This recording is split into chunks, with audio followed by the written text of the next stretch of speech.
ಸಿಹಿಮೊಗ್ಗೆ ಸುದ್ದಿಗೆ ಸ್ವಾಗತ. ಇಂದಿನ ಪ್ರಮುಖ ಸುದ್ದಿ. ಶಿವಮೊಗ್ಗ ಜಿಲ್ಲೆಯಾದ್ಯಂತ ಲಾಡ್ಜ್ಗಳಲ್ಲಿ ಸುರಕ್ಷತಾ ಕ್ರಮಗಳ ಪರಿಶೀಲನೆ.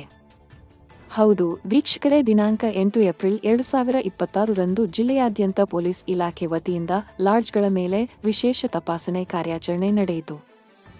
ಈ ವೇಳೆ ಅಪರಿಚಿತ ಹಾಗೂ ಸಂಶಯಾಸ್ಪದ ವ್ಯಕ್ತಿಗಳ ಬಗ್ಗೆ ಸೂಕ್ಷ್ಮವಾಗಿ ಪರಿಶೀಲನೆ ನಡೆಸಲಾಗಿದ್ದು, ಲಾಡ್ಜ್ಗಳಲ್ಲಿ ಅಳವಡಿಸಿರುವ ಸಿಸಿಟಿವಿ ಕ್ಯಾಮೆರಾಗಳು ಸರಿಯಾಗಿ ಕಾರ್ಯನಿರ್ವಹಿಸುತ್ತಿವೆ ಎಂಬುದನ್ನು ಪರಿಶೀಲಿಸಲಾಯಿತು.